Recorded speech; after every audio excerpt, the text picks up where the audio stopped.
आखिरी सेगमेंट में मैं चाहता हूँ आप अब जो है कहें कि जो ये क्लाइमेट स्मार्ट एग्रीकल्चर है, जलवायु स्मार्ट खेती है, इसका कोई उदाहरण दें कि भारत में ये कहाँ-कहाँ अपनाया जा रहा है। बढ़ने से पहले मैं आपको बता दूँ भूपेंद्र नेहरा जी जिनका प्रश्न का आपने जवाब दिया, उन्होंने आपको धन्यवाद दिया। धन्यवाद भूपेंद्र जी। जी, पुनीत। सिद्धार्थ जी, देखिए, जो क्लाइमेट स्मार्ट एग्रीकल्चर की मैं बात करता हूँ, तो ये कई पद्धतियों का समावेश है। जैसा कि डॉक्टर साहब ने अभी कहा कि ये 5J, ये भी एक तरह से उन सभी चीजों का, इसमें सारी चीजें जो है वो एग्रीगेट हो जाती हैं, सबको हम ध्यान में रखते हैं कि हमारा जो कृषि कार्य है उससे सारे किसी को घाटा ना हो। अब सच तो ये है कि जलवायु स्मार्ट कृषि यानी कि ये क्लाइमेट स्मार्ट एग्रीकल्चर जो है को किसी एक सांचे में नहीं ढाला जा सकता।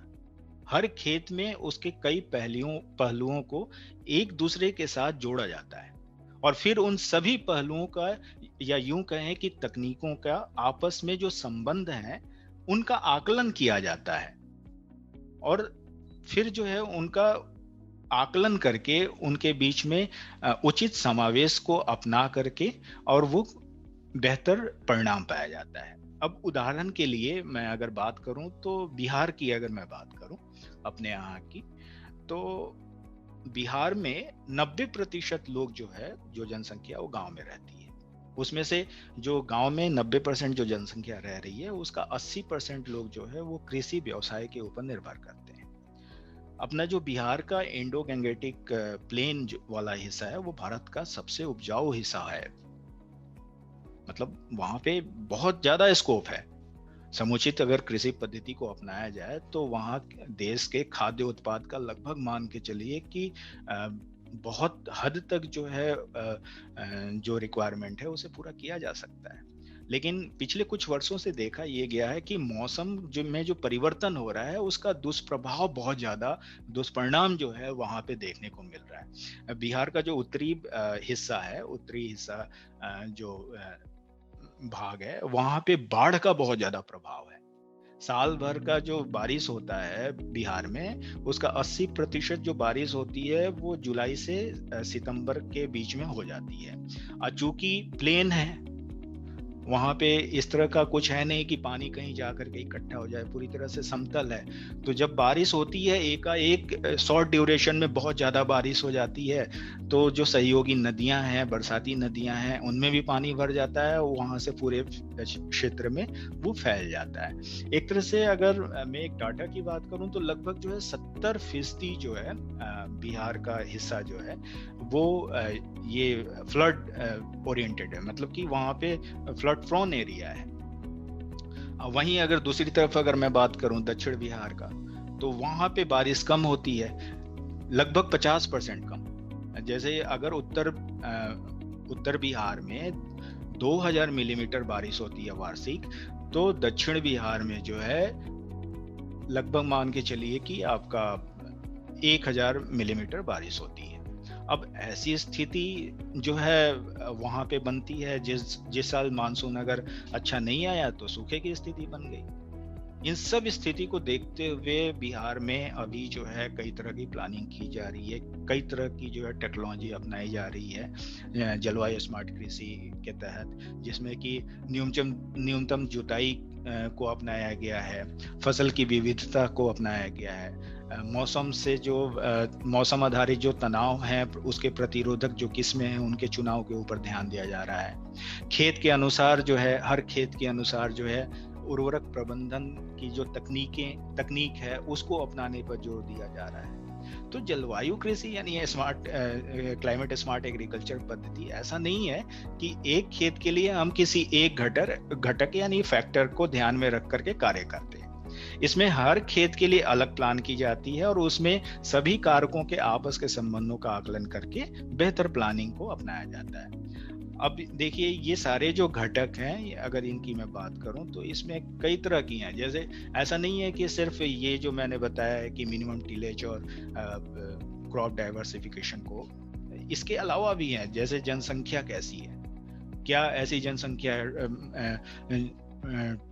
है कि नई टेक्नोलॉजी को एडॉप्ट कर ले, जल्दी। पढ़े लिखे लोग कितने हैं, उनके बच्चे क्या क्या पढ़े लिखे हैं, उनके घर में जो है लेबर की संख्या कैसी है, क्या वो माइग्रेटेड हैं उनके घर के लोग, घर के लोगों में किस तरह की सोच है, फिर से मंडी से लिंक कैसा है, कितनी दूरी पे जो है मंडी है, उनका खेत जो है वो कैसा है, खेत ऐसा तो नहीं कि मिट्टी जो है वो उतनी उपजाऊ नहीं है, वहाँ मिट्टी का जो है वाटर होल्डिंग कैपेसिटी क्या है, उसकी उर्वरता क्या है, ये सारी चीजों के ऊपर हम देखते हैं, सामाजिक सोच के ऊपर, आर्थिक स्थिति कैसी है।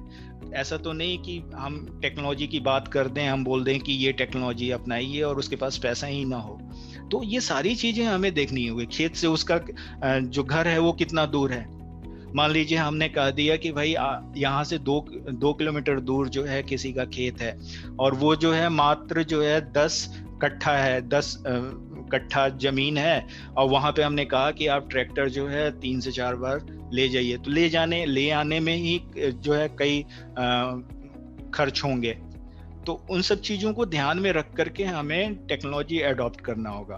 उनको वो जो जानकारी ले रहे हैं, जो वो एक्सटेंशन सर्विसेज की जानकारी ले रहे हैं, वो कहाँ से ले रहे हैं, कहाँ से वो जानकारी एग्रीगेट कर रहे हैं, क्या किसी किसान से पूछ रहे हैं, केवीके से पूछ रहे हैं, वैज्ञानिक से पूछ रहे हैं, किसी और माध्यम से पूछ रहे हैं, जैसे इफ्को किसान का जो संदेश होता है उसके माध्यम से ले रहे हैं। इस तरह की चीजें जो है हमें लिंक करनी होगी। ये सारे फैक्टर्स जो हैं उनको ध्यान में रख करके और फिर एक प्लान बनाना होगा कि सामने वाला हर आदमी जो है वो क्या अडॉप्ट कर सकता है, उसके खेत में क्या जरूरत है, किस तरह की जो है क्रॉप डाइवर्सिफिकेशन, मिक्स क्रॉपिंग में हम क्या क्या ऑप्शन उसे दे सकते हैं, उसके लिए मार्केट की व्यवस्था कैसे कर सकते हैं। ये सारी चीजें हमें अगर करते हैं तो लोग जो है धीरे धीरे इन सारी नई टेक्नोलॉजी को अडॉप्ट करेंगे। अगर हम उनके प्रोडक्ट को जो है बेचवाने तक का, उत्पादन से लेकर के, जानकारी से लेकर के और मार्केट लिंक तक का अगर हम उन्हें पूरी सुविधा प्रोवाइड करवाएं, हमारी सारी पद्धति उस तरह से बने कि हम पूरी प्रोडक्शन से लेकर के कंज्यूमर तक का लिंक बनाएं, तो ये संभव है कि आने वाले दिनों में हम अच्छा कर सकते हैं। इन सब को ध्यान में रख करके जो है ये देखा गया है, बिहार में जो अडॉप्ट किया गया ये क्लाइमेट स्मार्ट एग्रीकल्चर को, तो देखा गया कि ये जो एडॉप्टेशन है भूमि स्तर के, कि लेजर लेवलिंग का इस्तेमाल किया, शून्य जुताई प्रौद्योगिकी का इस्तेमाल किया, तो इससे जो पारंपरिक तरीके से जुताई कर रहे थे उसकी तुलना में ये अधिक टिकाऊ पाई गई है। ये देखने को मिला है कि किसान जो है अगर जलवायु स्मार्ट कृषि प्रौद्योगिकी को अपनाता है तो उसे ज्यादा फायदा मिलेगा, प्रत्यक्ष या अप्रत्यक्ष रूप से। तो वर्तमान में चल रहा जो भी जलवायु परिवर्तन के किसी भी प्रकार के रूपांतरण के लिए जो है हमें क्लाइमेट जस्टिस के ऊपर भी ध्यान देना होगा, तभी ये संभव होगा। इससे होगा क्या, ये सारी चीजें अगर हम करते हैं तो इससे होगा ये कि जो ग्रामीण क्षेत्र का जो है विकास होगा, ग्रामीण क्षेत्र के निवासी जो है वो बाहर नहीं जाएंगे, उन्हें बेहतर अवसर घर पे ही प्राप्त हो जाएगा, जिसके कारण उनके जीवन स्तर में सुधार होगा, पलायन रुकेगा। जो आजकल हम देख रहे हैं कि ये कोविड के दौर में कई लोग जो है घर से दूर रहने के कारण अपने घर नहीं पहुंच पा रहे हैं, किस तरह की समस्याएं उत्पन्न हो रही है, उस तरह की समस्याएं नहीं होगी। हमारा पर्यावरण अगर सुधर जाता है तो लोग अपने घर पे रहेंगे, अगर सुविधाएं उनके घर पे मिलेंगी तो पलायन जो है वो रुक जाएगा। इस तरह से हमें करना होगा। जी जी पुनीत जी, आपने बड़े विविध रूप से और सरल भाषा में एक उदाहरण भी दिया। बिहार ऐसा राज्य है खास करके जहाँ उत्तरी और दक्षिणी बिहार में जो आपने एग्जाम्पल दिया, उत्तरी बिहार जैसे मधुबनी, दरभंगा, ये जो सारे मुंगेर वगैरह जिले हैं जहाँ पे बारिश की काफ़ी जो है संख्या में, इवन जो बाढ़ग्रसित क्षेत्र है, तो और ख़ास करके जो दक्षिणी बिहार है आपका जिसमें गोपालगंज, सिवान, ये सारे ज़िले आपके आते हैं, तो ये मतलब आप कह सकते हैं कि ज़रूरत के अनुसार जहाँ पे संसाधनों की अपार सुविधा है वहाँ पे कभी लोगों को संसाधनों का महत्व पता नहीं चलता है, और जहाँ संसाधनों की कमी आती है, रिसोर्सेस की क्राइसिस आती है, वहीं पे चाहे वो किसान हो चाहे कोई भी मनुष्य हो, वो संसाधनों की ज़रूरत को समझता है तथा उसको एक्ट करता है। इसी विषय पे इजराइल जो एक ऐसा देश है जो कभी सूखे की चपेट में इतना भारी तरीके से ग्रसित था और आज ड्रिप इरिगेशन पे इसको बोलते हैं ना विश्व लीडर बना हुआ है, विश्व लीडर है।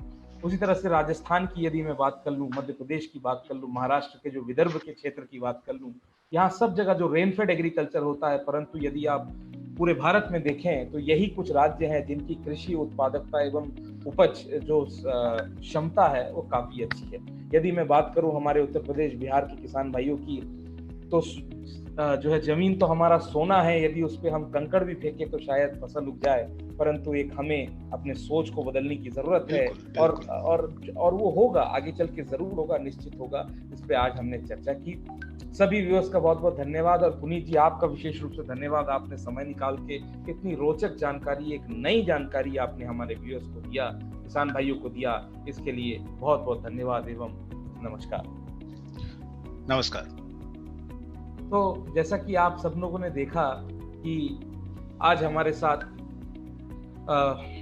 पुनीत मिश्रा जी थे, जो कि क्लाइमेट स्मार्ट एग्रीकल्चर, जलवायु स्मार्ट खेती के विषय पे उन्होंने चर्चा किया। उन्होंने बताया कि आने वाले समय पे जो ये जलवायु परिवर्तन है, इसका कितना बड़ा प्रभाव मानव जनमानस पर, कृषि पे पड़ सकता है। उसको सचेत होने के लिए हमें जो ये जलवायु स्मार्ट कृषि प्रणाली को, जो कि मौसम की मांग है, बदलते हुए मौसम की मांग है, इस पर ध्यान केंद्रित करना पड़ेगा। आप सभी व्यूअर्स प्रतिदिन हमारे साथ 11 बजे जुड़ते हैं, उसके लिए बहुत बहुत धन्यवाद। आज भी हमारे जितने भी व्यूअर्स हमारे साथ जुड़े, जिन्होंने कमेंट किया, डिफरेंट प्रश्न पूछे, बहुत बहुत धन्यवाद। आशा करते हैं हमने मोस्ट ऑफ दी क्वेश्चंस, अधिक से अधिक सवाल लिए, परंतु समय सीमा को देखते हुए सारे सवालों का जवाब तो हम नहीं दे पाते हैं लाइव में, परंतु हम ये प्रयास करते हैं जो भी प्रश्न आपके रहे हमारे इफ्को किसान CSR पेज में उसको पोस्ट करें, हम उसका जवाब 24 घंटे के अंदर देंगे।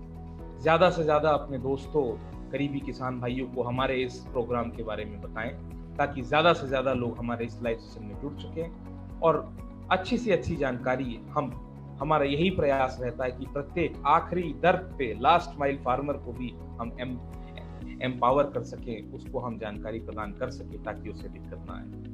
इसी के साथ कल फिर सुबह 11 बजे एक नए एक्सपर्ट, एक नए विशेषज्ञ, एक नए विषय पे हम आपसे जुड़ेंगे, बातचीत करेंगे और चर्चा करेंगे। तब तक के लिए मैं सिद्धार्थ भट्टाचार्य, इफ्को किसान संचार की ओर से आप सभी का धन्यवाद एवं साधुवाद देना चाहता हूं जुड़ने के लिए। फिर मिलते हैं कल सुबह 11 बजे। जय हिंद, जय किसान, नमस्कार।